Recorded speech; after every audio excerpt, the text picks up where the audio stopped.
Hello, hello, hello, everyone. Welcome in.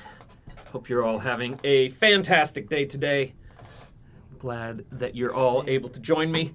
It's a nice, kind of dreary-ish day in Nashville, which I have to admit is my absolute favorite kind of day. I don't know if you can tell how dim it is in my room, but it's not even dark enough. I wish it was darker in here.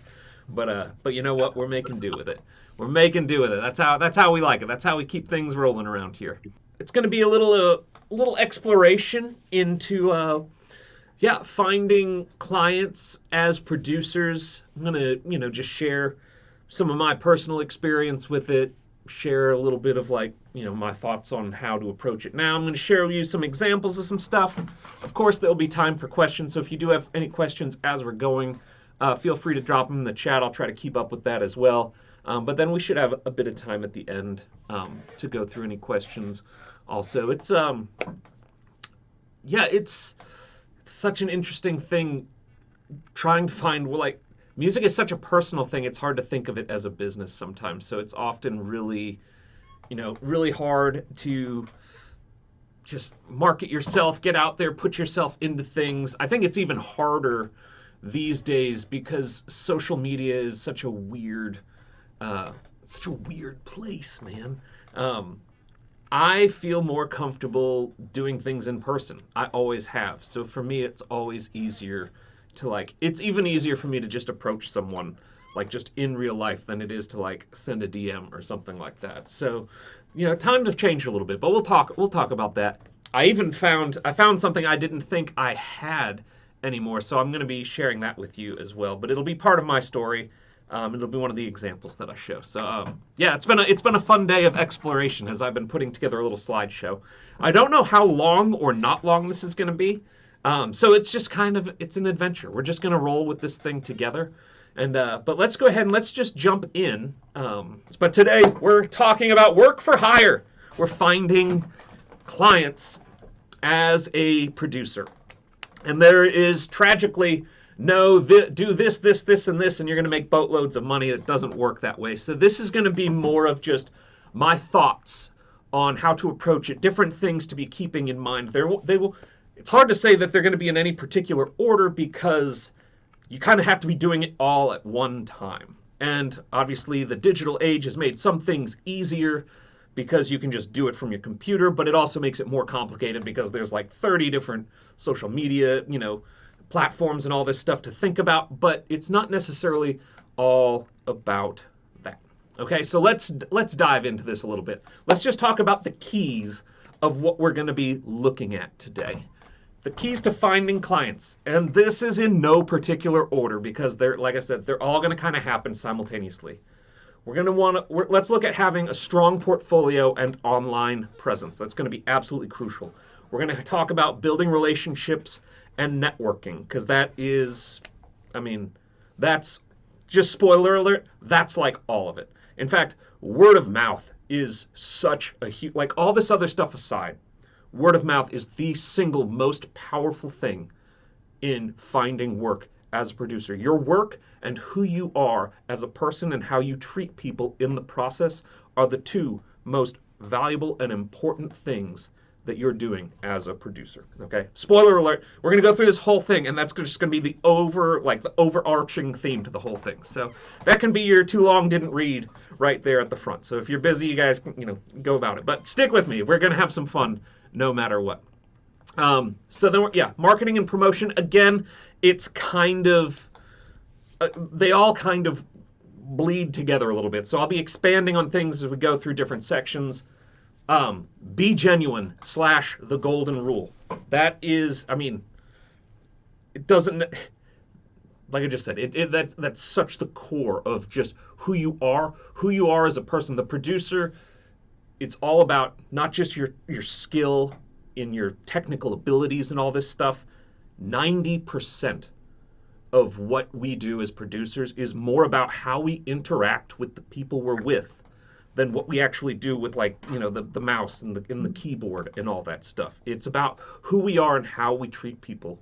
So it's gonna just be a resounding theme. And then the last thing, self-pride and confidence. I'll expand on that more later because we're not talking about boastfulness and all this other stuff. It's more about just how you present yourself and how you're interacting with people in the room. It's not about like inflating your ego and stuff like that. Um, it's more nuanced than that. But we'll dig into it. We'll dig into it as we go. So someone was just saying, Carolyn said, didn't hear the question, but I agree with you, X, for the most part, and will eventually learn which of your co-writers is unusually high-strung about stuff and wants to retain micromanagement level control in a write group. But the average reaction to someone surprising a group with a free demo after a couple of thousand co-writes seems to be, oh my god, we have a co-writer producer interested in our song. Oh my god, yay, no, yay, total win. Usually, that's about what sums it up. Yeah, I love it. I love it. Okay, so let's keep on going. So we're going to start with a little bit of story time. I have shared my origin story. I'm kind of like a Marvel movie. You know, there's like a bunch of interesting things, and then there's like an origin story. And then there's some other interesting things, and then I'll go back to an origin story. So a lot of you have heard how I got my start in music in Nashville. You've heard the story about, I went to school, I moved up here, I interned. This is just the like 10,000 foot overview of it. Interned at a place called Soundstage, became staff at a place called Soundstage. I then became the sole operator of a room for Soundstage called Blueberry Hill, which is now called something else, but it's like 2 blocks that way. Super close. So this is like my own full circle moment with Full Circle. I am now like right back to where I began pretty much, which is hilarious. And then there, while I was working at that studio, that's when I met a guy named Pete Kipley. Pete gave me my first start in music, like beyond just being a studio rat. He brought me on to help engineer for him and then eventually produce stuff with him. And that's how I pretty much got jump started into what I'm doing now. Pete produced a song called I Can Only Imagine. So Mercy Me was like his big initial thing that he did. And then he started a label where they signed the Afters, Phil Wickham, all this other stuff. So that I didn't even know Christian music existed until I met Pete. And then Pete was like the pinnacle of Christian music at the time because I Can Only Imagine was like the biggest song ever. And every so it was just interesting to just jump into this world. I'll bring up that part of that's this part of the story you guys have heard hundreds of times. I'm bringing it up only because I want to move back into while I was staff at the studio over here. When you're a staff engineer, you're just like, you're getting whatever comes through the door that day. It's just like, hey, this is who's on the books for tomorrow. You call them, you're like, hey, what do you need? I set it all up, I get everything going. It was almost always country. I'm a rock guy. I was never a country guy. I'm a rock guy. And whenever I saw this guy, his name's Malcolm Springer. And he's a rock dude. And I knew he was a rock dude, and I knew he loved working in this room. So anytime I saw his name on the calendar, I was like, oh, okay, this is gonna be fun. So I call up Malcolm and I'm like, hey, what are you doing? What do you need? And he's like, oh, it's just a mix. I got a band coming in. We might do some overdubs, whatever. So I set up a mic, they come in. It's a band called Mustang Pleasure Club. Never heard of them. They don't exist anymore. They were done before they even began. But their music was awesome. Absolutely awesome. I loved it. It was like, it wasn't grunge. It wasn't 80s metal. It was like just good old-fashioned rock. Like kind of riffy. Guy's voice was great. They were super nice dudes. They were from Maryland or something like that. And they gave me a shirt. I remember that because I wore that shirt all the time because I thought it was the coolest thing ever. Mind you, this is like 19-year-old me. Very impressionable. So I met that band. They came in. They were there for like 3 days. They left. I loved the music. It was awesome. And then the whole Pete Kipley thing happened, And so, that's typically where I stop with my origin story. I met Pete, and boom, we're off to the races. I was with Pete for 6 years. In that 6 years, we made some incredible music. Awesome music. Pete is one of the most talented music people I've ever met in my life.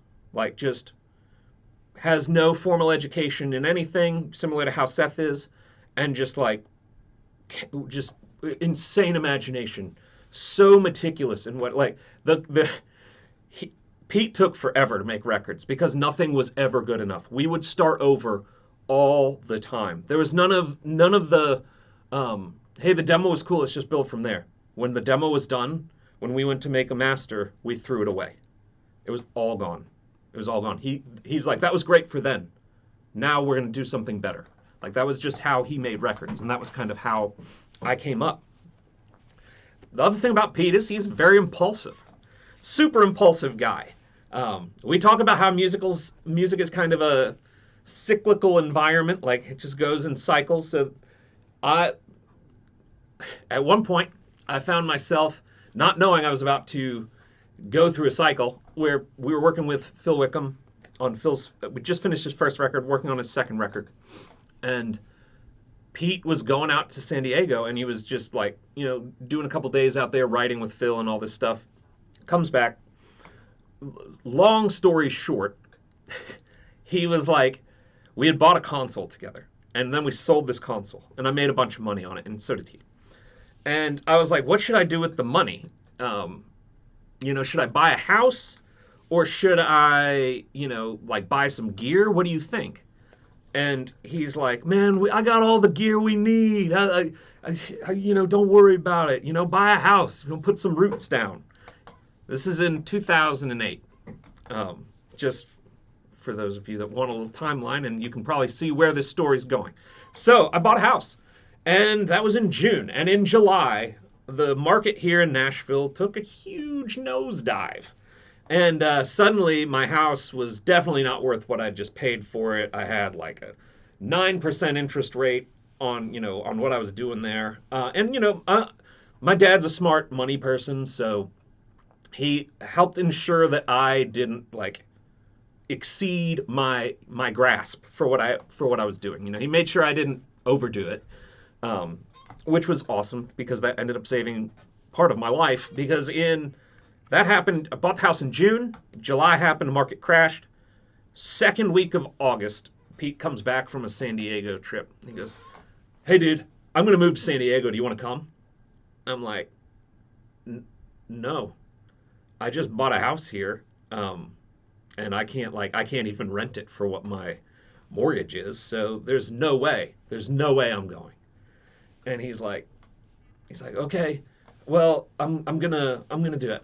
I'm leaving. So do you want to rent the studio from me, or I'm gonna just sell it?" And now I'm like in panic mode because now I have he owned all the gear, so I didn't have any gear, and I had learned in that couple weeks, I had learned that Pete really kept me super super close to his chest. I worked on all these huge records in Christian music, and I knew everybody. I knew all the label people. I knew all everybody. But I was only known as Pete's guy. That was it. That's who I was. So when Pete left, I had to take out a huge loan to buy a bunch of gear, because this was back when you've heard me talk about it, my Pro Tools rig was like 30 grand just for Pro Tools. Okay, just to buy that. And then there's gear to record bands and mics and cables and all that stuff. I mean, I spent just under $70,000. And suddenly I have I have my mortgage payment, and then I have a $3,000 a month studio lease, like a commercial lease, on top of a small business loan for all of my gear. I was panicking, to say the least. I was dating this girl. She had an apartment above her house that she was renting to someone, or was about to rent to someone, and she asked if I would come over. And I swear, this will all come together. Sorry, it's longer than I thought it'd be, but it's all going to come together. So I was dating this girl. She had an apartment above the house she lived in, that she owned this house, and she was about to rent it to a guy. And she asked if I would come over and meet this guy, because she was a little nervous, and she was just like, "Hey, can you just come over, help me feel him out a little bit, whatever." And I'm like, "Yeah, sure." She's like, "He's in music, so you'll have something to talk to him about." I was like, "Okay, cool." So I come over there. This is a full circle moment in and of itself. I am wearing the Mustang Pleasure Club t-shirt because I wore it all the time. I show up at this house, and I'm pulling up, and I can see the dude. He's sitting on the front porch. He's smoking a cigarette, and I'm like, I know this guy. Where do I know this guy from? And so I get out of the car, and the whole way up, I'm looking at him, and I'm like, I know this dude. Why can't I place where I know him from? And then he turns and he looks at me and he starts laughing. And he's like, "Where'd you get that?" And I was like, "What?" And he's like, the shirt. I was like, oh, this band gave it to me. It's pretty cool. And he goes, that's my band. And I was like, what? And he's like, well, it was my band. We broke up, and and now I moved here. I'm like, holy cow! I worked on a session with you guys over at this place, and it was just like, we just became instant friends. It was like, okay, super cool. So I saw him a lot, because obviously I was dating this girl. I was there a lot, and so we'd hang out and all this stuff. He ended up finding a couple guys here. So he had moved here because he had just gotten a divorce and he wanted to restart in music. So he moved here, met a couple guys, started a band, and he was like, hey, we're playing a show. You want to come see the show? I was like, yeah. I loved his old music. I was like, this new music's got to be super cool. So I go to this show at a place called Mercy Lounge here in Nashville, and it blew my mind. And after that, I was like, oh my god, like you guys were crazy good. What? Just talk to me about it. And they're like, well, we're not sure what we're doing. Like we need to record some stuff. We know some people that can like help maybe get it played on radio and stuff. I was like, I'll record it. Let's do it. And they're like, well, we don't have any money. I was like, I don't care. Let's just do it. And so they came over. We recorded. And they knew a guy. Like there was a 1029 here. They have like an indie Sunday thing, and there was like, or sorry, Lightning 100 does it. So they knew a guy who like knew all the local bands, and like on Sunday nights he'd play their songs on the radio and like just get a little buzz going. So they knew a guy who could get them on this thing, and they're like, we just need a song to do it. And I was like, well, let's do it. So I bring them over for free. Just bring them in. It's a nightmare. The drummer's an egotistical dude. He doesn't want to play to a click because, quote unquote, no one plays to a click. No one in rock plays to a click, which he's absolutely wrong. But that was just the mentality. So it was like, okay, we recorded a bunch of drums. I sent them all home. I had to move I found the tempo that felt good. I had to move the drums onto the grid and literally edit it a bar at a time. And then I brought all the players back in, and then we played all over that, and we did all the overdubs, all the stuff, mixed it. And then I got it played on the radio like the following Sunday. They get in there, and and he said, like, they play it, they love it. Guy's like, man, it sounds great. And they said my name on the radio. And I was like, holy crap, they said my name. Like, they just said my name on the radio. This is like back, this is like 2000, 2008. So, it's like a lot of people still listen to radio. I was like, hey, my name just came off the radio. I'd heard stuff I'd done on the radio, but I'd never heard my name said on the radio. And for whatever reason, that like just was like really exciting to me. And then I went to a show with them. They played a show. These two other bands that I ended up working with, spoiler alert, played with them. And when I went backstage to talk to them, the other bands were like, hey, we really love that song. Can you do songs for us? And I was like, sure, yeah, let's do it. And it just started this cyclone of like, okay, what are we doing? How do I okay, I'm just going to go to these shows. And then I'd do songs for these people. And then they would talk to other people about it. And they liked it. And they liked the experience. And they liked what they got out of it. And it just kind of started snowballing.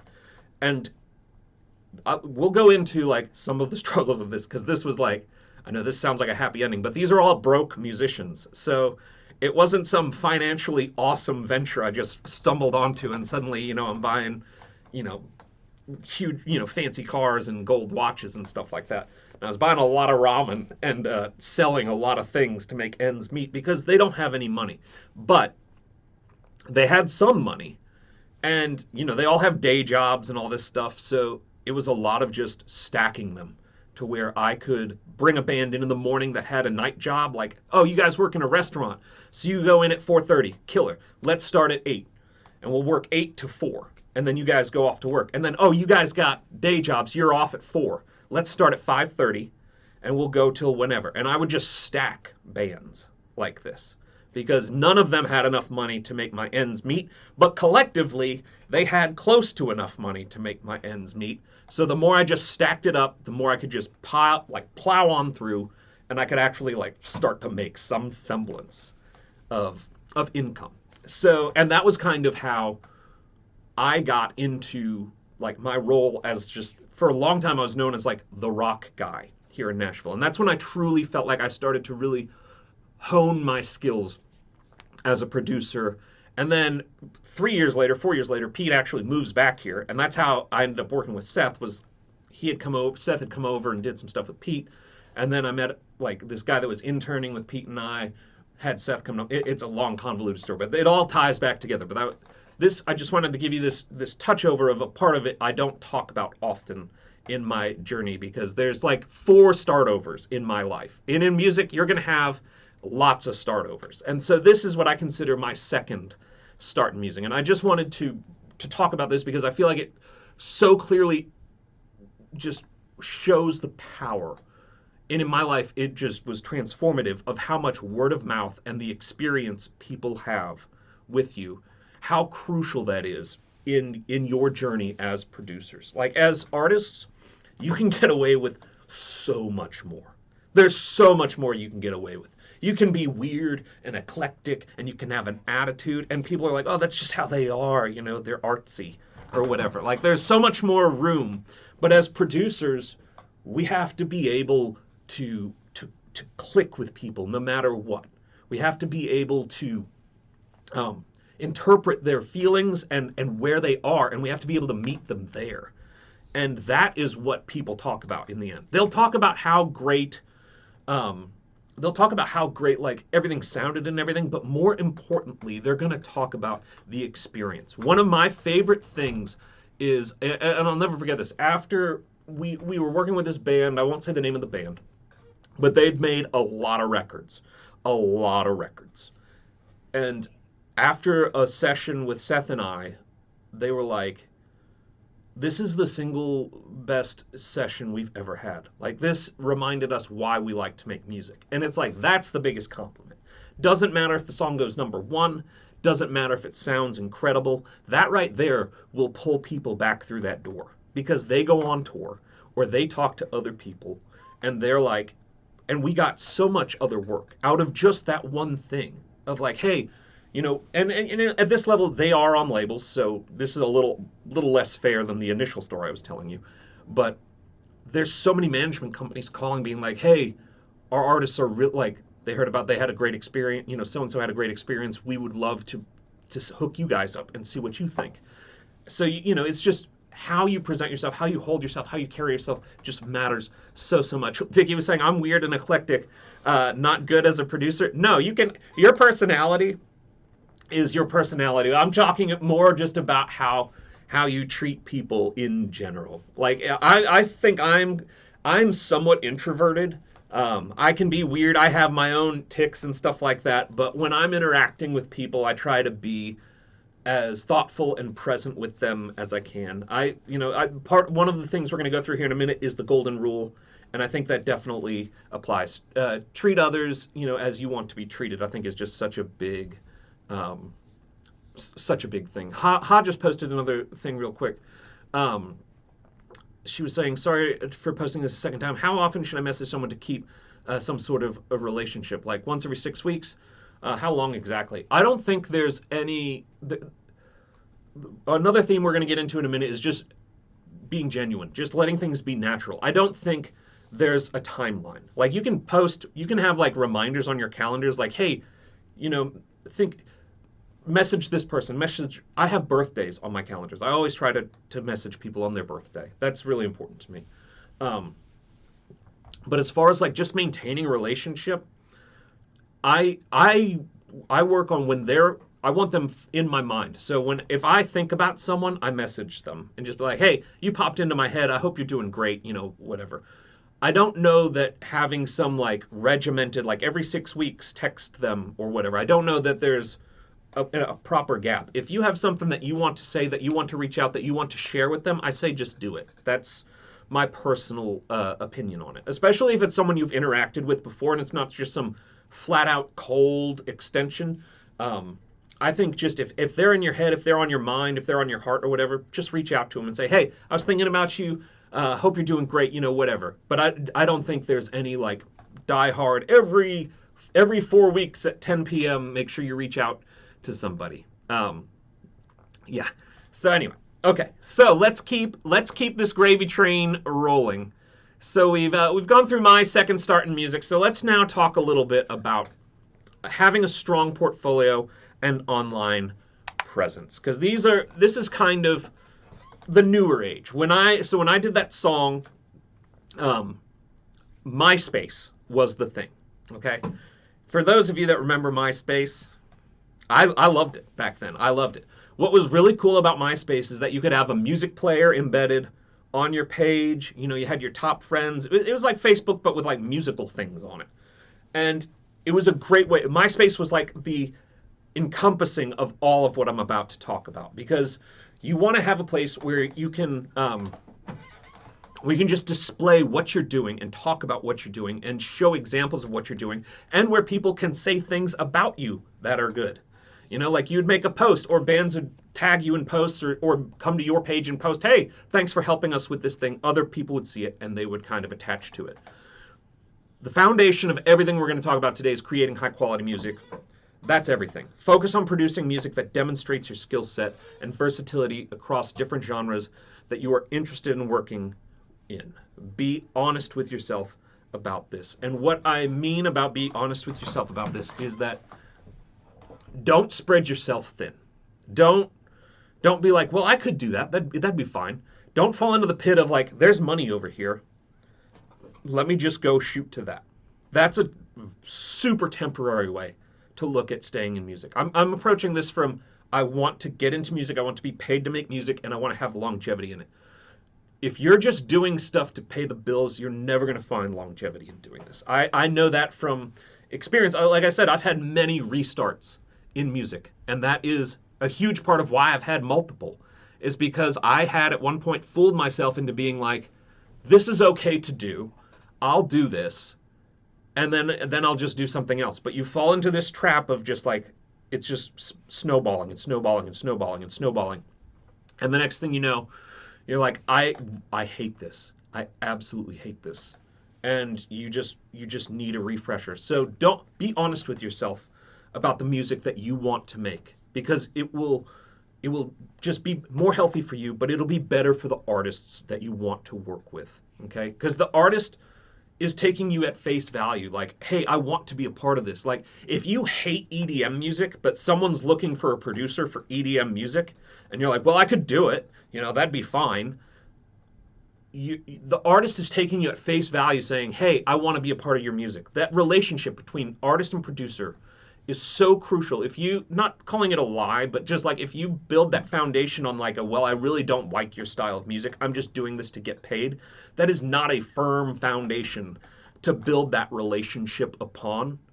Make music that you love, you know, like make music that you love. That's going to be a big encouragement for me to throw out to you all today.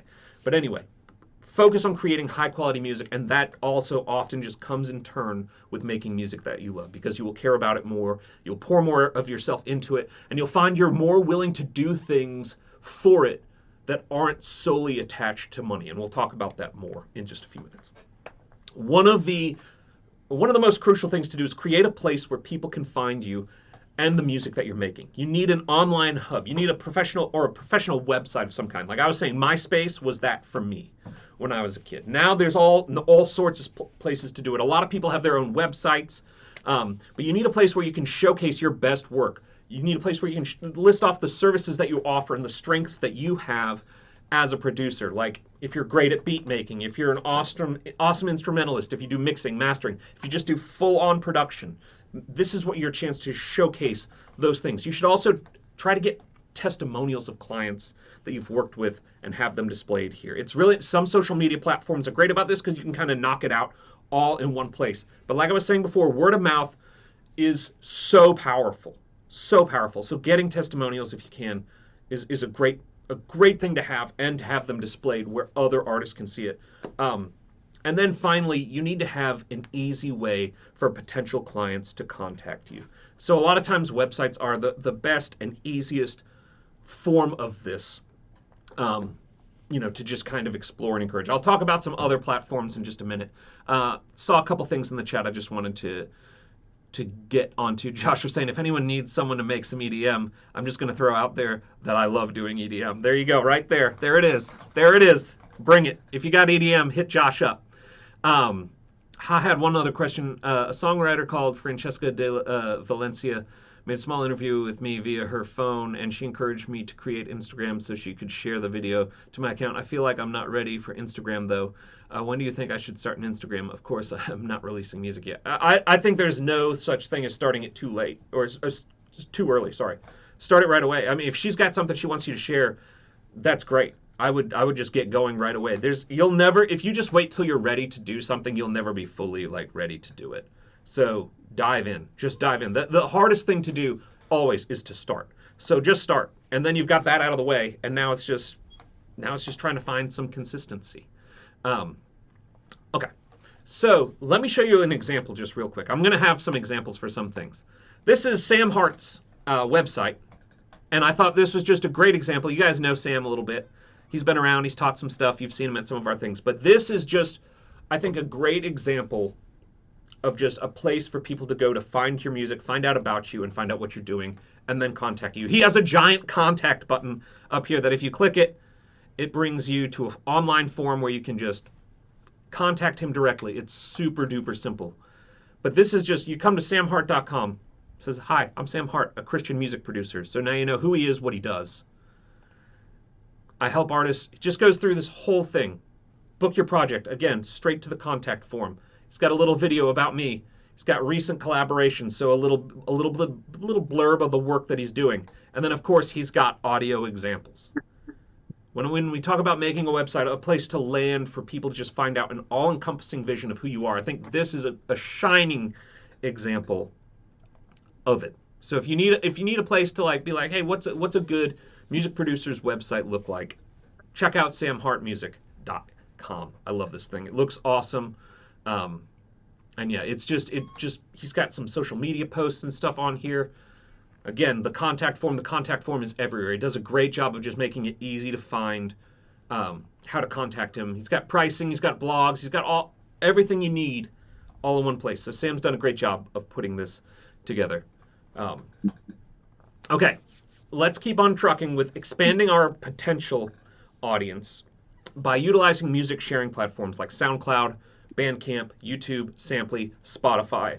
The last two are more about making playlists of your songs, like songs you're credited on, and showcasing your work to a wider audience, including potential clients. SoundCloud, I know a lot of you use SoundCloud. Bandcamp, YouTube, kind of the same thing.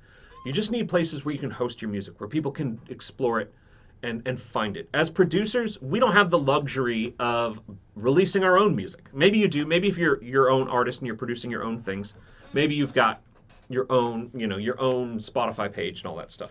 But as producers, a lot of times we don't. So we can just have playlists of stuff we've worked on, stuff we've, produced, and just have those available to share with people or post them on your social media platforms so people can go and check them out. Or just link them directly onto your website or like whatever platform you might be using as a landing page for everybody. A lot of times you can embed Spotify playlists and stuff like that, so sometimes it's easy to just marry all of those things together. But the whole theme of this part is just having quality music that people are able to find you on and to find out what you're doing. Continuing with our online presence side of this, we're going to talk about engaging on social media. Choose one or two platforms where you feel like your target clients hang out. It's really important to pick platforms for where your people are. If you're looking to do more like throwback rock stuff, TikTok might not be the platform that you're wanting to get onto. Like Instagram or X might be more of, and that's not me, that's the social media platform. My website is not part of this whole thing. It's not a shameless plug. But just know where your artists are hanging out. If you're liking just explore them all, see if there's music that you like just being actively pushed on there, and then you'll kind of get the feel for like, hey, this is the right place for me, this is not the right place for me. I would say Instagram and X are probably the ones that I have personally used the most. TikTok is cool. Yeah, plot twist, X actually owns X. I wish that was the plot twist. Actually, I don't, because I'd probably just be a headache. That sounds like just a lot of work. But yeah, Instagram and TikTok, or Instagram and X for me, I think are the platforms that I feel most. They're the ones I've used the most, so they're the ones I'm the most comfortable with. TikTok has a lot of cool stuff. We work with Cooper Allen, and he got huge on TikTok. It was a great way for him to blow up. But it's just having access to these platforms where you can. It's not about a lot of it's about pushing yourself out to them, but it's more about where you can consume and find people yourselves. So any of these platforms you're going to find music. It's just more about where you're going to find the music that you like. And I think for me, for the most part, Instagram and X are my personal favorites. TikTok is great too, but those two are mine. Use these platforms to showcase snippets of your work, announce releases, share behind the scenes content, and perhaps the most important, engage with other musicians and potential clients. So you want to always be, word of mouth, like I said, it's a big thing. We've said it a ton. The radio was a huge part of the first song that I was a part of. Social media is almost like it's the non-terrestrial radio kind of thing. Your songs are out there, they're getting heard. This is your chance to get credit for them as well. I'm going to show you a little something just to show you how simple this can be.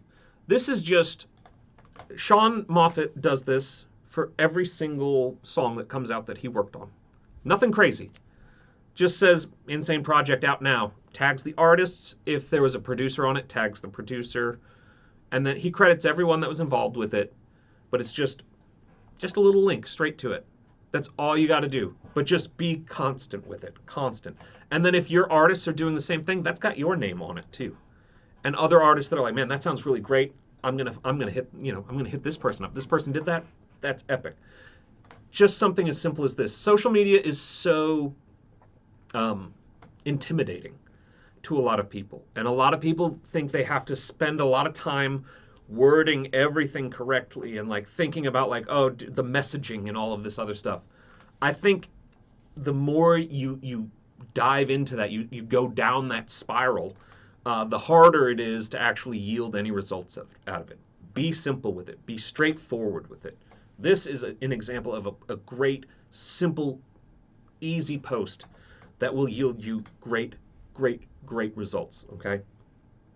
You just need to, a place to showcase things, and social media is a great place for that. But again, it's a great place to also find and discover music. And it gives you a direct, like, you hear something that you like, oh, well, it's on this person's profile. This person's the artist. Boom. I can DM them right now. Hey, I love your song. This is absolutely awesome. I make music as well. Let me know if you ever need help with anything. Boom. Easy. Just a couple sentences. No pressure, no nothing. That's literally the virtual sense of what I used to say to people. I would go to shows and I'd be like, you guys were awesome. I love what you do. I work with bands. If you guys ever need help with anything, just let me know. I would love to help you guys out. That's how I would do it. It's that you don't need something overly thought out, overly dramatic. Just be honest, just be real. And that's where loving what you're doing and loving what you're working on and being honest with yourself about what it is you want to do is so important, because you need to be able to genuinely say to these people, I love what you're doing. I would love to be a part of it. If you ever need help or if there's anything I can ever do for you, you just let me know. I'd love to be there. Being able to say that genuinely, that's one of the most important things. Another really strong way to help, drag people in is creating before and after content. Showing the improvements you can make to a track or song is so powerful. It's an incredibly powerful way to attract clients. But you might want to obtain permission from the artists whose content you choose to do this with first. Just because sometimes they don't want people seeing, what it was like raw or whatever. As mixers, we could do this with like, hey, this is the rough, this is where we ended up, boom. But again, like Seth and I used to do this a lot. We would do like a couple demo productions a year. We used to do like 4 a year for a while. And we would do this thing where we would like just show work tapes and then show the final productions just to showcase how just A to B it could really be. Because some work tapes, like there was this one guy we used to do a bunch of songs with. He was a super nice guy. But he like always had the Casio demo drums in the background. And it was like, he was one of those people that like, you know those people that have to play a note and like, they have to play the rhythm of what they're singing. if that makes any sense. So like every strike of the piano was a syllable in the word. So it was just like, I am doing this right now. Like it was just that's what it was. But then it was like he was a huge Coldplay fan and loved all this really cool modern music. And so it was crazy to hear. I wish I did look for these. I can't find them right now. They're on an archive drive I don't have access to right now. Because I was trying to find an example of this, but it was just like it was just crazy. But it was like it would go from those like really almost carnival music style things to like, oh, in the end it sounds like a modern like kind of, it was worship music, but it had a very like Coldplay-esque feel to it. And those things alone, when we'd play those kinds of ABs, you'd be shocked with like how many people were like, oh, okay, that shows me value right there. So having that kind of like A/B before and after available to you, like, and if you're on SoundCloud or anything like that, you can just post them right there in SoundCloud. Or if you have a sampling link, you can send to people. Um, it's just a great way to show like, hey, before, after, this is what I can do. Would you like this too? You know, it's just, it can be really, really powerful. Carolyn Kate said, overly dramatic sometimes comes across as very creepy, even for not yet professionals like me. Best advice, X. Well, I'm glad. I'm glad that's helpful. Yeah, it's talking to people is a challenge. I waited tables when I was a kid, and that really opened up my eyes to like how important it is to be able to interact with people. But even then, you know, I was like 16, 17, and I had no idea. And it was not until my livelihood really depended on it that I think I started to get better at actually interacting with people and being able to like be like, oh, I'm actually going to go out to this show now, which we're going to talk about now because we're talking about building relationships and networking. This is where the word of mouth stuff really, really, really, really starts to just come out. Attending places to look for ways to build relationships and networking. Attending industry events, you know, online or in person. Look for local music events, open mics, workshops. Go to online communities like Song Chasers, perhaps. Use the badge system in Song Chasers if you're not already. The badge system tells people, hey, I'm a producer. And that's like, that's already your foot in the door. Someone now knows what you do, and that sets you apart from a vast portion of the online community there. So if you've got that badge up, you've already got a leg in the door. If someone's looking for a producer, well, they can just see, oh, I got a producer right here. These are great places to meet musicians, songwriters, and other industry professionals. Okay. The next part is where it gets a little more sticky. Like I mentioned, this band, the band that I liked, the band Mustang Pleasure Club, they ended up becoming a band called Gone City. That was the name of the band when they were here, and they were who I collaborated with. So this part is kind of my the parallel of my story there. Collaborate with artists / do spec work. Reach out to local musicians, bands, or even vocalists who are looking for producers and offer to work on their music for free or at a reduced rate to help build your portfolio and gain experience. These collaborations can often lead to paid work down the line. Be careful with this though. Don't just do this for anyone. Be passionate about the collaboration. That will yield you and the artist the best experience in the end, the best results in the end. And that's this right here. This is pretty much everything. Social media is powerful to meet people and to enable you to do this part, but this part right here, this will be the anchor of what you are doing. This is where you are creating that body of work that we talked about in the first section, those audio examples, those high quality examples. This is where you are formulating that and choosing how to do it wisely. Maybe that's said wrong. You want to do as much work as you can. You want to get as much experience as you can, but you also want it to be stuff, like I was saying, that you're passionate about, that you want to do. You don't want to make so many different types of music that you become a master of none, you know? But you also don't want to be so focused that you are like, I only do death metal recorded by 3-piece bands, you know, that are only from a certain city in Norway. Like, that's not going to work either because you've now narrowed it down to maybe 7 people on the planet. You know, you want to find a nice avenue. For me, I'm a child of the 90s. I love grunge music. I love rock music. I've grown to really enjoy CCM music. I've always had a soft spot for country because I hated Achy Breaky Heart when it came out, but you can't help but get that thing stuck in your head. And I later learned that wasn't a fair representation of what was going on in country music. But when I moved here, one of the first sessions when I moved here and started interning, I was an intern on a session that was Keith Urban, and it was literally the most mind-blowing thing I've ever seen in my life. Like I had never experienced anything like that. Like it's like 15 musicians on the floor, and when it's done, all that's missing is a vocal. It's just crazy, and the songs were so good. I had no idea country music was like that. It's like Achy Breaky Heart is what I thought it was. Electric Slide, or Cotton Eye Joe. Give me those classics. I was never really exposed to a lot of like, I didn't have a lot of the 90s country in me. It was just like what I got glimpses of that crossed over. So I didn't even know that I loved country, but I started to really enjoy country music. And being here in Nashville, I started to work on a lot of it. So not having my sights set too narrow or too broad, but when I started doing this work, rock was, I had just finished up that thing with Pete, and all these label people I knew, all the label presidents and stuff, I never heard from them again, because Pete had kept me so like close to the chest. I didn't have those actual relationships. Everyone thought I was just his dude, and I didn't do anything else. So suddenly, like, even though I dug myself all the way into this Christian music network, I had nothing. Like, they weren't calling me. I could reach out to them, but they only knew me with Pete. Like, they didn't know me, and that was a huge detriment to me because I lost a lot of headway when that changed. But it enabled me to go back to, like, I had to sit there and ask myself, what do I love? What do I want? Like, if I'm going to have to make this work, what do I want to do to make this work?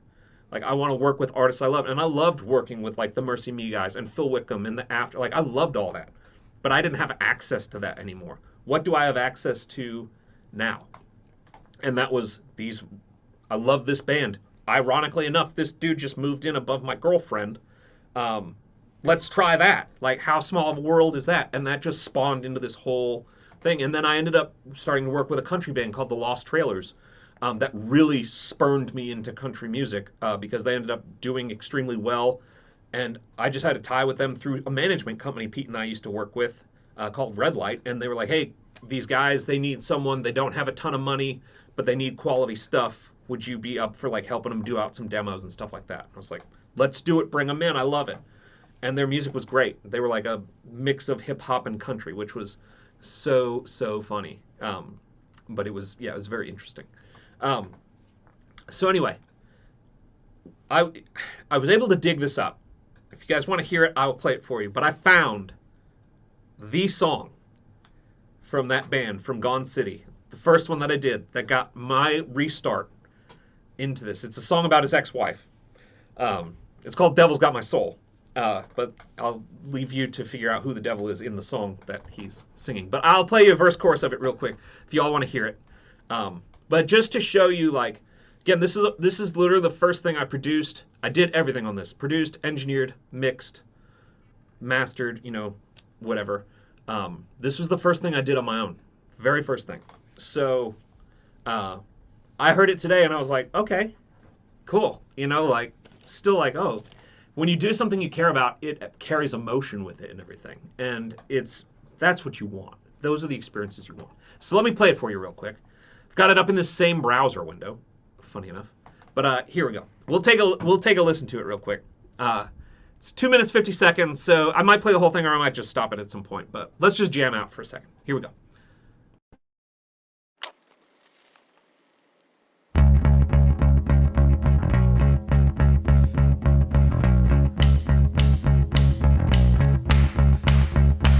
The devil's got my soul, my friend. Nothing comes for free.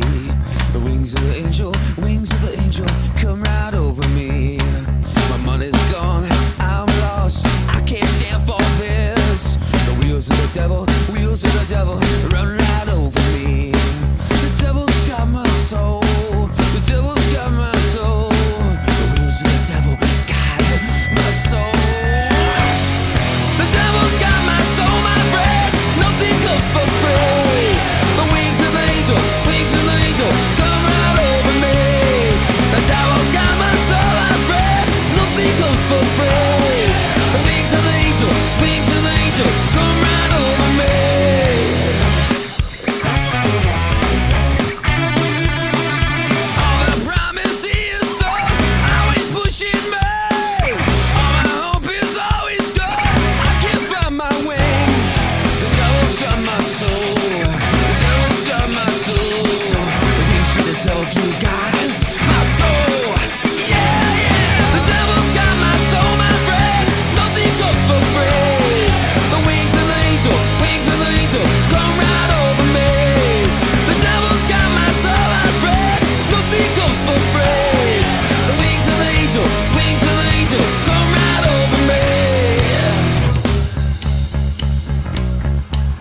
There you go. There you go.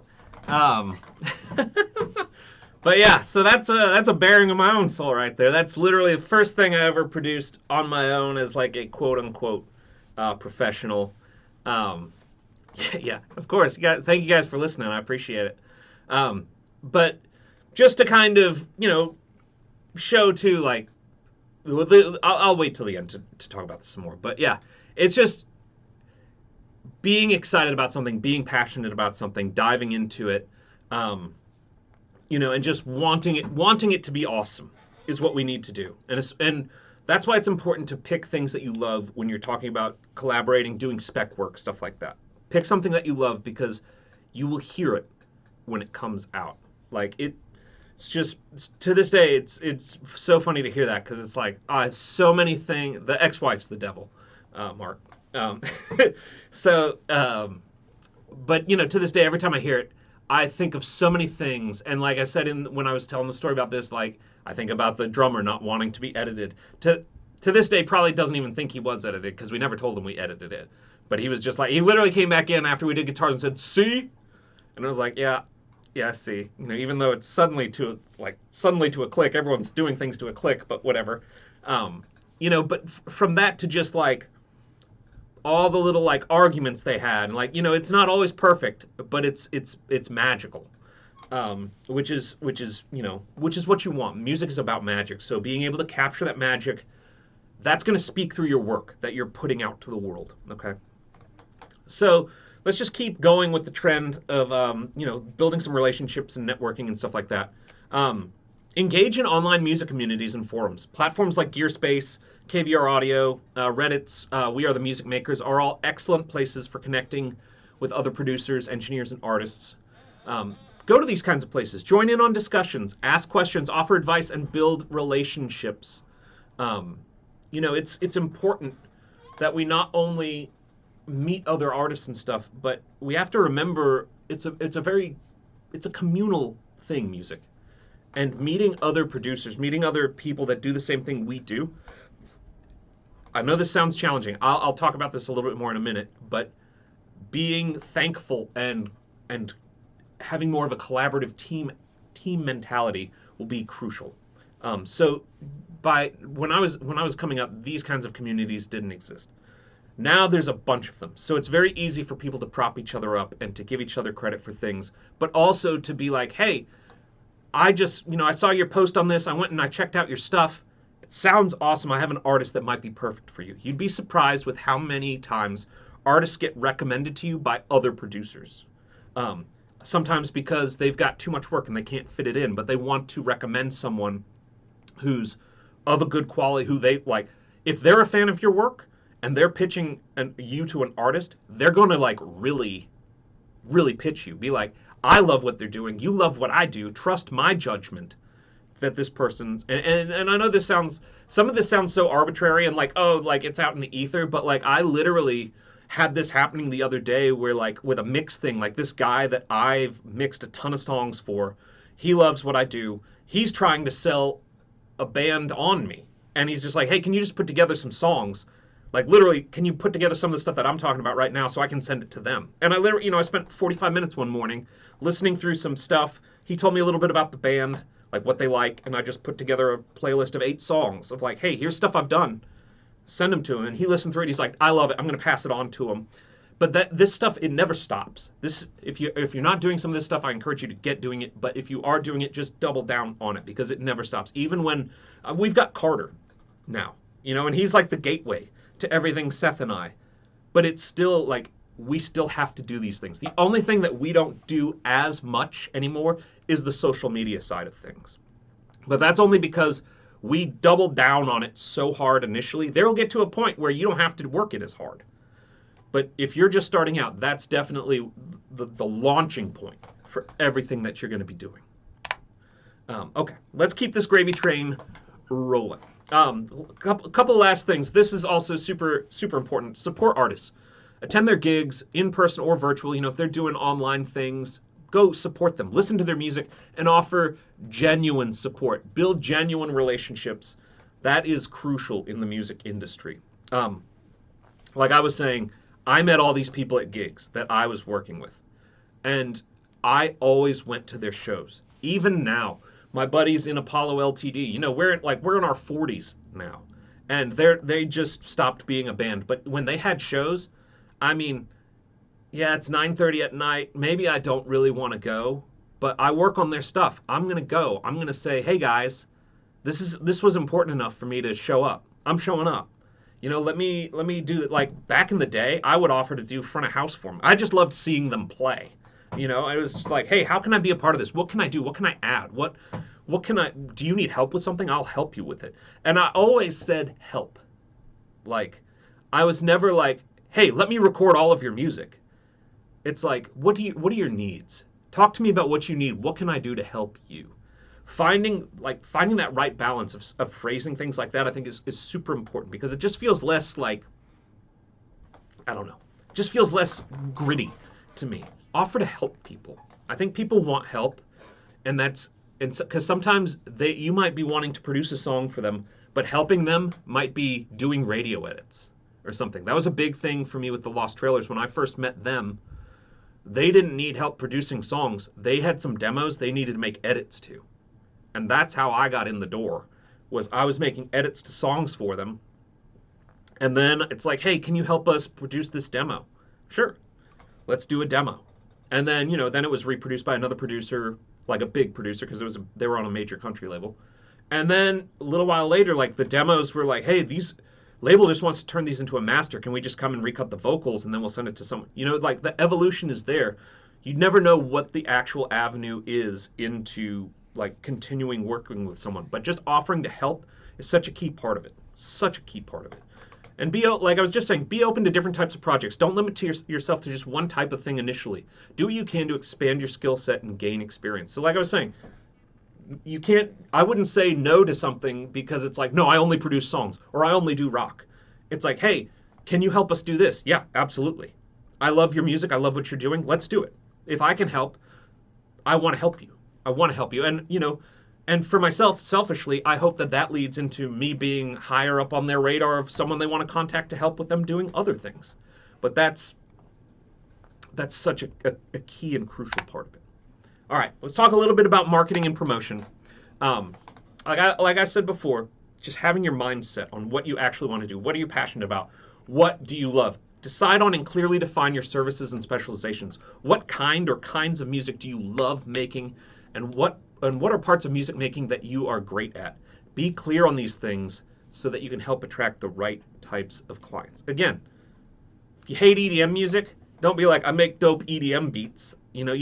That's not something that you want to do. You want to be like, I really loved working with bands. That was my thing. So that was like, when I was starting out on my own at that point, which I was telling you about earlier, bands was like this. This is what I wanted to do. The genre wasn't even nearly as important. I wanted that camaraderie, that collaboration of like a bunch of people in a room, hashing it out, solving it, being creative. I loved being in the room with the band, like crazy loud, and just like walking around and just listening and being like, what if we did this? And everyone and as soon as you ask that question, everyone's asking it. Like, that's what I love. So that's what I said is like, I love bands. My MySpace page was like, I love bands. I love bands. Here's all these bands I'm working with. Here's all of the songs by these bands that I'm working with.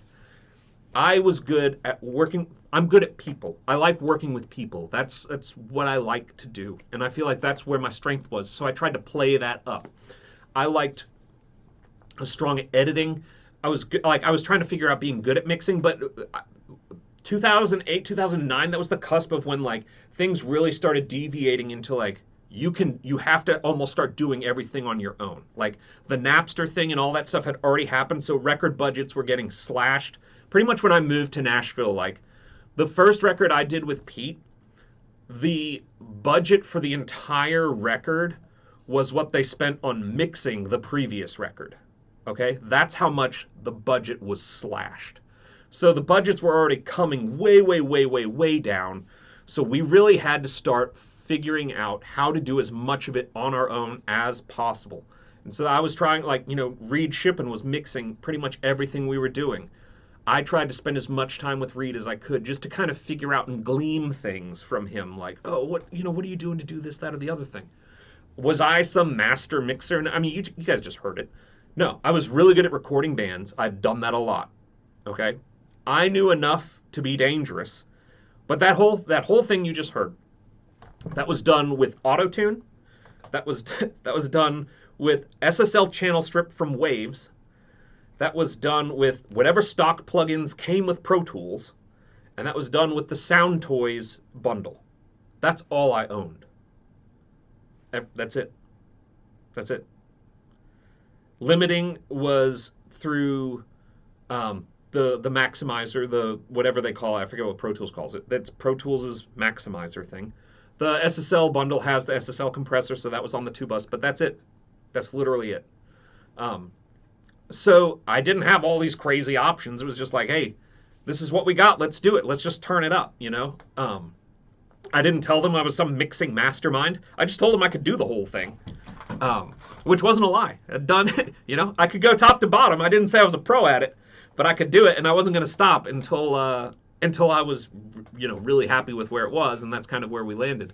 Scott was saying my 4Bs of marketing: bleed, blend, bashfully, boldly. Might not work for everyone, but works for me. I like that. Yeah, I like that a lot. Bleeds, blend, bashfully, boldly. I like that. I like that. So now that we've kind of decided, or we've talked about just being heartful, passionate, and honest about what we want to do and where our passions lie. Well, I just went up a page. I went up 2 pages. Okay. Like I was saying, what can we do to help people? I've said that phrase a lot. Like, what can I do to help you all? This is literally what I'm talking about right there. Offer value and solve problems. Understand the needs of artists you look to work with. They need quality productions that fit their visions and budgets. Position yourself as someone who can help them achieve their goals. What better way to find out what their problems are than just by asking? How can I help you? What can I do to help? Anything I can do to help you, just let me know. That's inviting them to be open to you. You know, like, you're not asking them to do something specific. It's like, what can I do to help you? You just let me know. I love your music. I would love to be a part of it in whatever fashion I can be. Like, when my buddies, the Apollo guys, were making music, it became something from just where we were all doing it collectively all the time to they got signed to a label, so now they have labels speaking into it, and they have all this other stuff. And for me, it was always just like, I knew when they were writing, and I would just sit down with them and be like, guys, no pressure, but as you know, anything I can do, anything you need help with, anything I can help you do, you just let me know. And there was always something. Always something. You know, it wasn't like, hey, mix the whole record anymore. Maybe it was just mix a few tunes. Or maybe, hey, can you help us do vocals on this song? Stuff like that. But I always wanted them to know that I was available for whatever they needed. So be the problem solver. If they got a problem, you're going to be the one to solve it. And then seek testimonials and referrals. Word of mouth is one of, again, if not the most powerful marketing tool in music.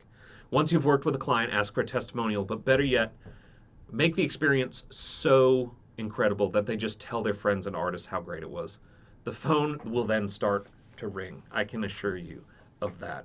Make it an incredible experience. Once you've put in the legwork of just reaching out to people, even if you're doing the whole thing virtually, just make it a pleasant experience. You know, you don't have to sit there and by your phone like, oh, they just emailed me, I got to email back right now. But make them feel heard, you know. I have strict boundaries. Like, my phone goes on Do Not Disturb at 5 o'clock because that's when I typically walk in my door. Okay, that's when I get home, and that's when Music X has to become At Home X. And if I look at my phone and I see something and I respond, so be it. But the alerts stop, you know? And I'm comfortable with that. And you teach people how to interact with you. I'm a firm believer in that. If you respond in 1 second to all their emails, they will then expect you to always respond in 1 second to all their emails, to their posts, to whatever. That's not realistic. That's not healthy. Just be healthy about it. You know, don't but make them feel heard. When you respond, don't be snippy, don't be snappy. I always try to over communicate in a way to where, like, it's so easy in this virtual world to use shorthand or do something to where it's easily interpreted as as having a tone or an undercurrent that's not real. Do what you can to, like, hey, show I can make a complete sentence. I can put some depth into what I'm saying. Just be like, over communicate it. Like, hey, I saw your email. Absolutely. It's no problem at all. I'll make sure we can get instrumentals. Like, if they're asking you for mixed versions, be elaborate about what you're going to give them, so they can then, if there's something you didn't say, or then you can at least tell them, hey, this is what I'm going to provide you. So if you need something different, you can respond back to me. But just make them feel like everything's important. Like, make them feel heard. Make sure they're heard. Like I said, that doesn't mean you have to respond be at their beck and call. But just let them know that it's important to you too. And people will respond to that, even if it's on something you're doing, especially if it's something you're doing on spec. Make sure that people feel like it's the most important thing in the world. That's where it all is. Explore freelance platforms, like websites like Upwork, SoundBetter, Twine.net. These are super cool. This didn't exist when I was younger. And I wish they did, because they're pretty much public profile-based platforms where you can showcase your skills and your portfolios. SoundBetter and Twine are specifically for music. Upwork's not specifically for music, but I'll show you. I have them pulled up real quick so I can show them to you real quick. But this is Upwork, and it's just like you come to Upwork.com. It's a little bit more clunky of an interface because they do a lot of different things, but I can just type in music producer in the search. And boom. Here we go. We've got a list of producers. Creating yourself a platform on here, or a page on here, a profile on here, will add you to this database. So when someone searches for music producers, they can find what you're doing. You see there's all these different tags and things that they do. Pro Tools, they've got all these different things. You can click on someone and message them, but then you can see, like, they've got work on here, credits on here that they've done, stuff like that. Super cool. SoundBetter is my personal favorite. This is what SoundBetter looks like. So you come on here and it's like, oh, I'm looking for producers, singers, mixing engineers, songwriters, mastering engineers. This is just a great studio musicians, just to have as a resource. This is a great place for you to find things. I know of bands who were looking for something like someone to whistle on a track, and they found them on SoundBetter. And they've, it's just incredible what you can find now for no reason. But you should be utilizing tools like this, because you're not the only one looking. People are looking for you as well, and you just don't even know it yet. So these platforms allow you to put yourself out there. So if you click on producers, it just brings you to a list of producers. And same kind of thing. This person, multi-platinum mixer. I've never heard of this person, but they've got your credits on here, a little bit about the services they offer, how it works. You can contact them right there. Contact is front and center, easy to do. We've got some audio examples. This is just super simple. You spend a couple hours setting up a few different profiles, and it's done. And then the emails get forwarded right into your inbox. Easy peasy. And then Twine.net, same kind of thing. Producers, composers, vocalists, voiceover artists, podcast producers, mix engineers. You can search for anything on here. So you can have your profile linked into as many of these different things as you want. But these are just great platforms for people to find you, as opposed to you doing all of that legwork. And I always like taking a little bit of the load off of myself, if you know what I mean. And then, Carolyn was saying, not a link from X, but a lot of song chasers look for talent of all kinds at Fiverr. Yeah. I have never looked, so I'll be honest, all I've used Fiverr for is creating logos for things. I've hired a lot of people to make logos on Fiverr. I've never looked for anything musical on there, so I can't really speak to what it's like on the, on that side of thing with Fiverr. Brian was saying I've had good luck with session players. Yeah, so I think it could definitely be plausible. Vicky was saying I've used Fiverr, had good luck.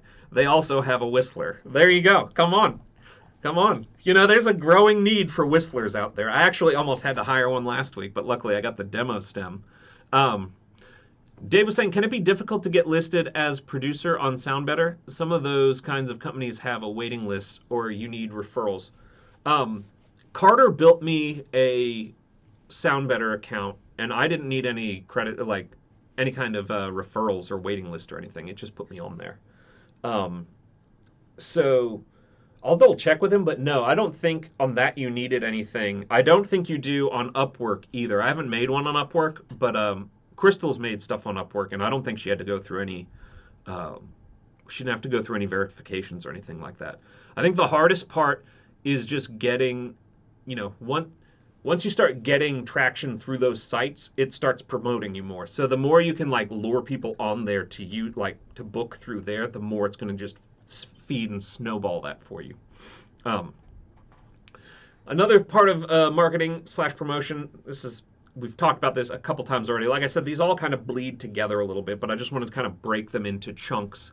Um, Ha had another question here. I'm considering doing a diploma in music in Singapore, which means I'll move to Singapore, or attend a liberal art university called Fulbright in Vietnam, not a music school. Which one do I choose? I am losing sleep. I think that's a really tough question. I mean, I don't know that I can tell you which one to choose.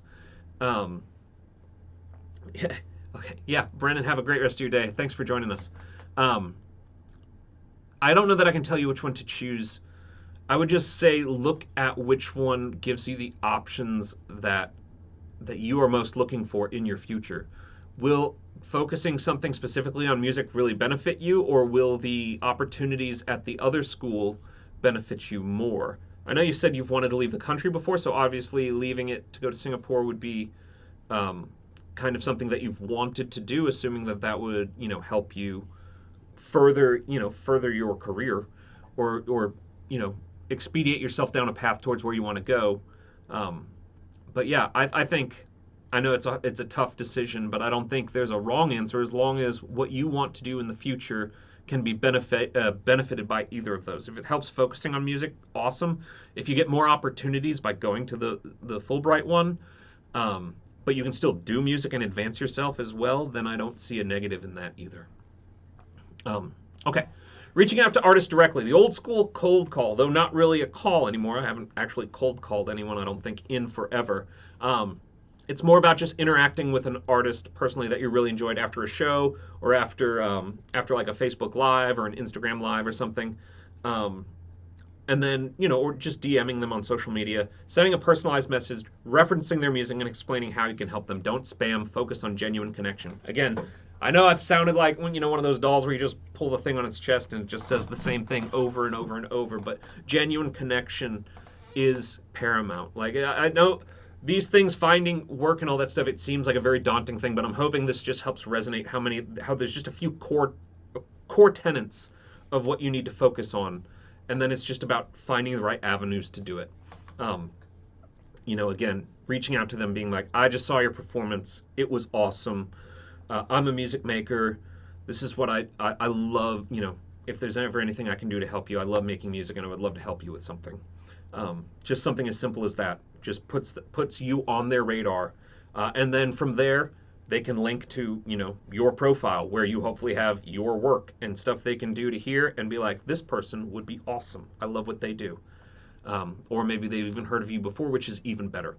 Create valuable content. Share your knowledge through social media posts or video tutorials related to music production. This can help attract musicians and artists looking for tips and might eventually need your service. So if you're into the YouTube game, you like making videos, you're making videos and stuff anyway, like I said, help is such a key part of this whole thing. Making just little tips and tricks like, hey, this is how you do this real quick. Hey, this is how you tune a vocal really quick. Or this is how you fix these kinds of things. We've had a bunch of people find us through just like drum tuning videos and stuff like that, where they're like, hey, I was always wondering how to do this. Do you ever record, this, that, or the other thing? And we've had people come in and find us that way as well. So you never know what you can find. But people are always afraid to ask for help, or they don't know they need help until you show them they need help. So anything you can do to offer them help or to show them that they might need it is going to be extremely beneficial to you. Carolyn Kate said, I've had great results reaching out to upcoming artists on social media and asking for co-writes. As a producer, it would probably go over just as well. You can semi-stalk upcoming artists by watching writers' rounds that have live feeds from Nashville venues such as the Commodore Grill. Yeah, absolutely. It's great ways to do it. Great ways to do it. And I think if you're being a normal human being, most people aren't creeped out by normal human beings interacting with them and just, first of all, saying how much they loved something. Mark was asking, X, do I have a specific website for yourself as a producer? I don't have my own independent one anymore. We have Full Circle Music, where Seth and I are both on there. We just kind of keep everything consolidated into that one thing. I don't know the state of it currently, but I believe it has fullcirclemusic.com. I think has a little bit of everything about the whole company. But yeah. All right. Next up, these last two are just kind of little bonus pieces. Yeah, Vicky, have a great weekend as well.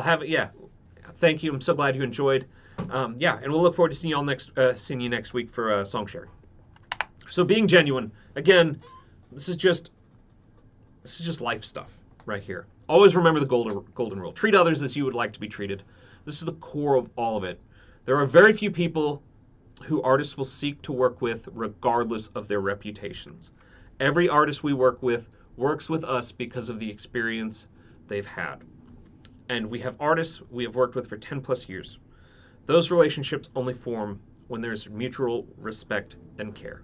I can honestly think of about 4 producers that I know, artists and players that I've worked with, that are like, they are terrible human beings, but we work with them because of the result. That's not a lot. That's like 0.00000, like there's like 1,000 zeros before the 9% of producers out there. So it's definitely in your interest to not be that person. You know, treat it. I don't want to be yelled at. I don't yell at people. I don't want to be told I suck. I don't tell other people they suck. If I have to say you need to do something better, I personally will try to put the most positive spin on it that I can. I'll try to phrase it in a way to where it's like, this is what I need from you. You are giving me things. I just need you to shape it more like this. Not, you're failing at life. We're never going to get out of here unless you do it this way. I'm not saying that to anyone. Even if that like might be the stark reality of what's going on, telling someone that is going to ensure that that's how it goes, that you're never going to leave. You know, try to be as possible as you want. Just remember, even when you're working with the biggest artist ever, they're just a person. They're, at the end of the day, it's just another human on the other side of the glass or in the chair next to you or whatever. They don't want to be blown up any more than you want to be blown up. You know, just remember that, and you're gonna do great things. Under promise and over deliver. This every time will lead to good words spreading about you. And positive word of mouth equals very good things. Don't say this record's going to go number 1. I guarantee. One time, do I know someone, I was working with Pete, and he one time said, yeah, I'll take this number 1. And it went number 1. But he only said it one time. And Pete had his moments of, you know, he had swagger. I'll say that. He had some swagger. Didn't work with everybody, but he had some swagger. But don't say, hey, work with me, it'll go number 1. Don't say, you know, this will be the biggest hit of your career or anything like that. You can't control that, you know? At the end of the day, just be like, I'm going to just care. I'm going to care about what we're doing. I'm going to make this the best that we can. I'm going to help you achieve your dreams the best that I can. And go from there. You know, just because at the end of the day, when all the good things start piling up, it's just going to be something that you can both celebrate. So, under promise, over deliver. And try to work on music you love. Again, this keeps coming up. This will be more difficult in the beginning, but not impossible. And I say that only because you have to be a little bit more broad in the beginning. Like, you have to get work where you can get it. But keep it in that vein. You know, like I said, when I began, bands. That was my, like, North Star. Are you a band? I care a little bit about what genre it is, but I care more that you're a group of people. I can work with that. I can work with people. And from there, I started to trickle down into, and naturally, I think your personality and like, your personal preferences will start to, like, guide the music you're working on more into what you actually want. I, for whatever reason, just really resonated with a lot of the more local indie rock people. And because of the work that I was doing, it snowballed into a lot of those kinds of people were what came across. And then the same thing on the country end of thing with the Lost Trailers. Like, a lot of country work just started coming through because I was doing good stuff with them. But then I would even get little ancillary things because of people I worked with on those things. You'd be surprised. You work with a session musician and they love how you work. And suddenly they have an artist who needs something done and your name is there. Because they're like, I had a blast the other day. I was hanging out with X. We had a blast. We cut some drums. We got like 4 songs done. You need a place to do it. We should go do it there. That's literally how I met Seth. Seth needed drums cut on a Newsboys song. And a buddy of mine was like, you should go over to X's. Go hang out with X. It's a great time. You guys will have a blast. You'll get some great stuff. That's literally how Seth and I met. And now we've been a team for almost 14 years. It's crazy.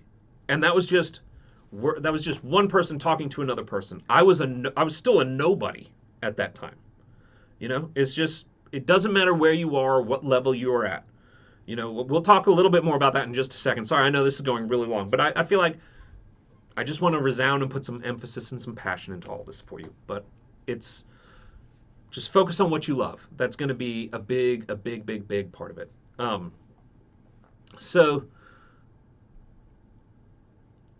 Sorry, I got a message here. Let me see. Sorry, someone just sent me I'm screen sharing it, so there you go. Yeah, you can share this. I just did it. I don't know that this is full, but this is probably pretty good. Yeah, you can. I mean, I just pulled it up, so you can obviously share it, Carolyn. I forgot I'm screen sharing, so it just kind of just popped right up. But that's just a link to one of my Discogs things. The hard part with me is that I have like 6 names I'm credited under, so it's just hard for me to always put them in, into one place. So, okay. Again, work on music you love. It's going to be more difficult in the beginning, but it's not going to be impossible to at least be directly adjacent to music you love or would listen to for enjoyment. Working on something you don't like just because it's paying or you want experience can be more damaging than anything. Music comes from the soul, and when the heart and care is not in it, it shows. It's an unsaid, but it's there. And even if the experience was fine, it wasn't magical. Strive for magical. Magical doesn't have to mean perfect, doesn't have to mean insanely lucrative. It can be those things, but more so it means that something special happens. And at the end of the day, you can honestly say you were proud to be a part of it. That will matter more than anything. And I think that reigns true with the song that I played you, that story that I told you. I mean, it was painful to make sometimes, but I was proud of it. I was very proud of it. And it did a lot of great things for me. And listening back to it, I'm still like, that's crazy that I did it. It took a lot for me to do it. It took a lot out of me to do it. But I did it, and it really spawned good things. So good things can definitely happen. You just got to keep going. And so let's talk about the last one. This one, I feel like, looks the most controversial. Or inflative, but I think it's more, it's nothing that big. Self-pride and confidence, these are things you need to have, even if you may be inflating them more than you actually feel them, okay? Self-pride, I more mean take pride in what you're doing. This doesn't mean be boastful or anything like that. It means that if you're doing something for free, it's getting treated as though you were getting 10K to do it, or whatever number that might be. No stone goes unturned. Nothing is overlooked based on I'm not getting paid enough. That's a dangerous path to go down. Just avoid it altogether. Take pride in what you're doing. I treated that song that I did for free like I treated the Mercy Me record that I did, or the Phil Wickham records that I did. Nothing was treated differently. Because at the end of the day, as producers, our last release is what we're judged on. And everything we put out that has our name on it is something someone can listen to and be like, they did this.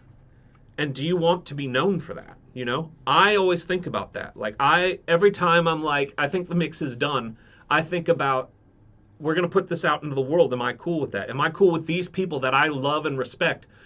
Would I be proud of them hearing it? And I don't stop until I'm like, yeah, I think they would dig it. Or they would be like, hey, good job. You know, like, maybe it's not their favorite thing, but, you know, it's at least like not half done.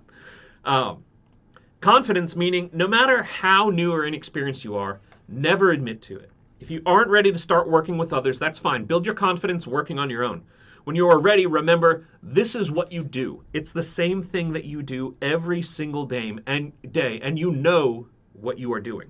It's making music. It's not sending people to space. There's a DAW, there's a keyboard, there's a mouse, there's a song. That's it. Don't ever say you don't know how to do something that they want. Say, let's experiment with it.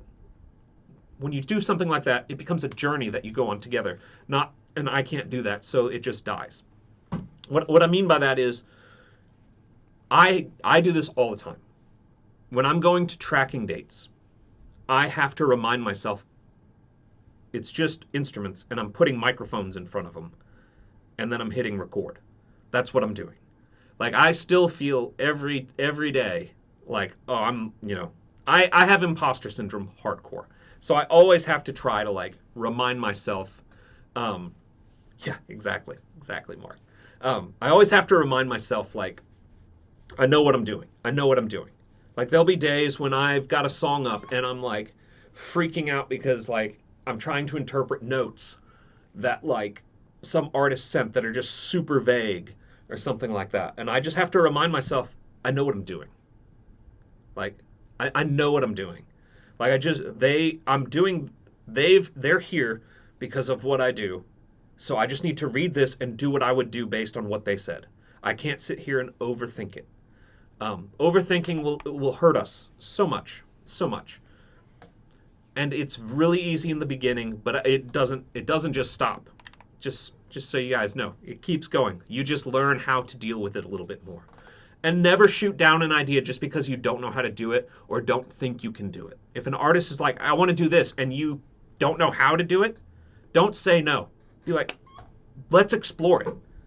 The second you pull something together and you make it something you're doing together, then it doesn't matter if it takes you a little while to set it up. You can start bouncing. It becomes a collaborative thing. It's a conversation then. Like, how would we do that? What if we did, then you can start working on something together, achieving something together, instead of just crushing like, stuff like that is what artists' opinions form from, and that will keep them coming back or telling people like, I had this wacky idea. I had no idea how we were going to pull it off, but I said it, and they didn't shoot it down. They were like, let's try it. What do we got to do? And then we explored it, and either A, it was awesome, or B, it sucked and we didn't use it. But we took that time and we tried it.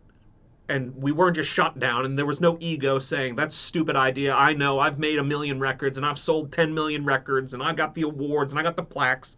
There's none of that. There was two people with an idea figuring it out. And it was either great or it was trash. But we did it. We were there together. And that is a really powerful thing. The first Phil Wickham record, I spent so much time alone with Phil because Pete would have to go home at night, and Phil and I were two like 21-year-old guys with nothing to do. And we just sat in the room and would like, okay, well, Pete will come back tomorrow. Let's just throw a bunch of stuff on this track. What do you want to do? And we just sat and experimented with stuff for hours. But Phil and I bonded so much over doing that because it was just the two of us. We'd go to dinner, we'd talk about stuff, and we'd geek out over things. We'd come back and we'd try all this cool like guitar stuff and whatnot. And the next day, Pete would like come in and just hear all this crazy stuff, and he was like, man, this is awesome. And then he was like, some of this is garbage. We're going to get rid of it. But it was just, we formed such a tight bond in just doing these things that we got to make a bunch of records together because we just had a great time doing it.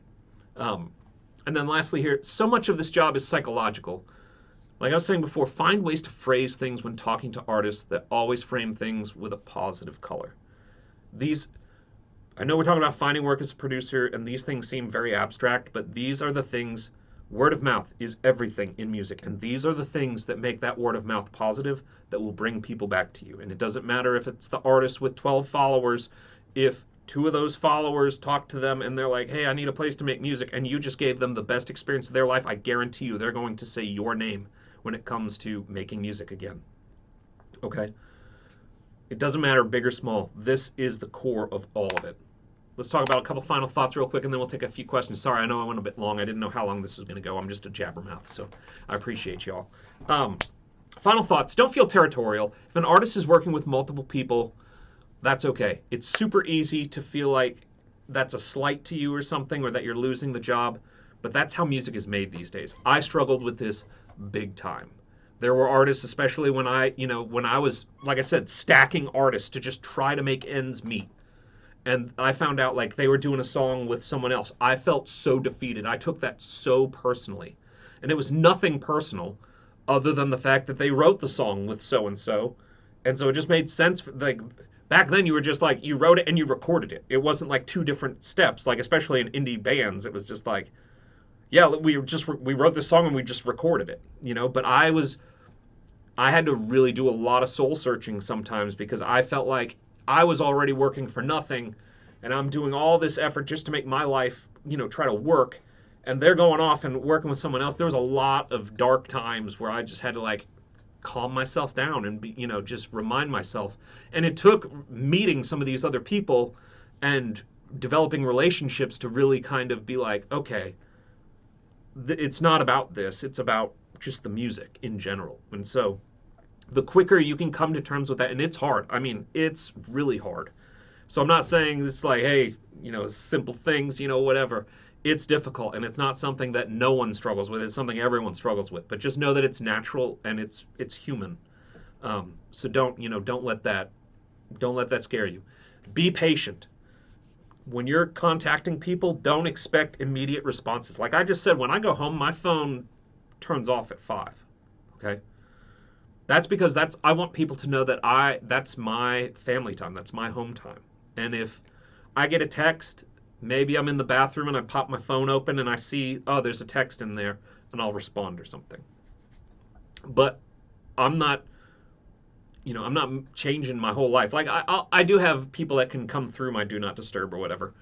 But like I'm not at anyone's just beck and call all the time, So I've had plenty of people reach out that are like, I don't check Facebook that often. I don't check I don't check any of my social stuff really all that often. But there'll be people that I even get texts from that are like, hey, I just emailed you this. Can you tell me what you think? And then in like 25 minutes, they just send a question mark. And it's like, and as a human, I just feel bad. I'm just like, sorry, I haven't even responded to my wife. Like, I'm just in it. Like, this is not a slight to you. I'm sorry, I'm busy. And then it's like, I'll get back to it. And then and then 3 hours later, don't worry about it. I got the answers I needed from someone else. It's like, okay. There's no point in that, So I don't like those experiences, and I do have plenty of them. So I try to not give that experience to other people in return. Just remember, we're all human. Be persistent, but try not to be demanding, okay? That's going to really pay off for you, because there'll be times where I'll have missed something and I'll see it like a week later and I'll get back to somebody. But the same thing happens for me. There'll be a time when like I don't hear from somebody and I'm like, okay, whatever. And then they'll hit me back. I'm like, oh, I totally missed this. And it's like, no worries, don't sweat it. So just remember, we're all humans. Be persistent. Don't be demanding. Remember, this is a creative and subjective field. Don't feel like you can't add something of benefit to a project because you have less experience than someone else. This is what I mean by this is like, if you're working on something with an artist and there's someone that's like been doing it a lot longer than you, that's also working on something, don't feel like what you're doing is inferior. If the artist has chosen to work with you, that's because they love what you're doing. Okay? Don't feel like because you've done this for less time than someone else that, oh, you might be scared of it. I struggle with this a lot, all the time. But I just want you guys to hear that that doesn't mean anything, because it's a creative and subjective field, meaning that how you like something and how I like something are totally different. Artists bring me around because they like how I like something. That's what all of us have. We all have our like musical aesthetic, if you will. Artists are going to hire you because they like what you do. If an artist has brought you in, that's because they like what's going on. So don't let skill gaps or anything like define or really like scare you or anything like that. It's totally okay and it's totally normal. That being said, get a realistic idea of where you are skill wise and seek out artists that are at or maybe just above where you are in your journey. Find artists that you can grow with. That means more work for a long time. If you're just starting out, find artists that maybe have smaller followings or have just been doing it for a little bit longer. That's going to be easier for you to get into the door that way. If you're just starting out, it's going to be a lot harder to get in the door with a major label artist than it is a more indie artist, because the major label artists, first of all, have a lot more guardrails alongside what they're doing. A lot of times the label's going to speak into who they're working with and all that stuff. That doesn't mean it's impossible, but it does mean that it can be just harder in general. I always encourage people to kind of aim around where they are. That's how it so happened when I was an indie kind of producer. I was working with indie artists. We were kind of at the same place. My skill, like I'd had a long time to develop my skills, but I was brand new into what I was doing. So I kind of just tried to find people around that same kind of plateau. That being said, also, trials by fire can be good, but they can also burn you. Take risks, but don't set yourself up for failure. Music, I feel like, is one giant trial by fire. You have to throw yourself into it. You have to be bold. If you're just waiting around for the perfect moment, it's never going to come. So you will have to take a risk. But that being said, just take calculated risks. Like I said, don't under promise, over deliver. Like, don't be like, guaranteed number one if we do this thing. It's going to be your biggest song ever if we do this thing. The kids are going to just go screaming for it if we do this thing. That's going to just set yourself up for failure, okay? Take the risks, jump in, go for it, but don't get it so far in over your head that you're like, now I don't know how to deliver on what I promised. Be realistic. Just be realistic with yourself. Remember that making music is 90% about how you interact with people and read the room. 10% is technical skill. Never forget that. How you're interacting with people is everything. Your ability to read the room is everything. Most artists would prefer to be in a room with people that they can stand being around rather than someone that knows every single Pro Tools quick key command but yells at them. You know what I mean? So just remember, if you haven't taken anything else away from it, even though I've said this about 1,000 times, how you're treating people is going to be so clutch. It's going to come across in your messages. It's going to come across in how you present yourself when you're working with them. It's super important. Have those skills, but they're only just backing up the person that you are, okay? Share in your artist's wins as well. Text them on releases, congratulate them, let them know you care. We talked about going out there, and supporting them when they're doing shows or if they play online or whatever. I showed you Sean Moffat's release posts congratulating people. That kind of stuff is crucial. Whenever a song comes out or a release comes out, a record comes out, I try to always text the artist and be like, so stoked about this. So, I tell them how happy I am about it. I always tell them thank you because it is always a privilege to work with whatever artist you're working with. And then I always try to just re-emphasize some kind of growth that was made during that record. Because everyone grows and everyone changes and everyone, learns something as we do anything. So I always try to just encourage, be like, it was so cool to see this happening and this happening, or, just to watch you evolve from this point to this point. Just celebrate them and let them know that you care. People want to be around people that care. And especially in our business, there's people that care, and then there's people that care. And you want to be one of those people that care. You don't want to be that person that's just like, I care because I need the job. Like I said, make music that you love and that you're passionate about. Do stuff you're passionate about. If you be the person who actually cares, who it matters to you, that if something is not working or you're going to miss a deadline or something has to happen, show that it actually bothers you. That it's do everything you can to make like just show them that it's like it's not just them, it's everyone. We're all a team here. That's what's going to really set you apart and draw people to you. The social media stuff, that's just how you actually find the people. Those platforms that I was showing you, that's just how you find the people. The interacting with people is 10,000 times more of what production is than anything else. So, that's what I got for you. That's it. That's the whole thing. That's the whole kit and caboodle. So I hope this has been fun. I've got enough time for a few more questions if you need anything. I know this took a lot of time out of your day, so I apologize. I didn't realize it was going to be this long. But I hope it's been helpful. I know there's been a lot of round robin talking about kind of reiterating the same points and stuff. Awesome. John, I'm glad you've enjoyed it.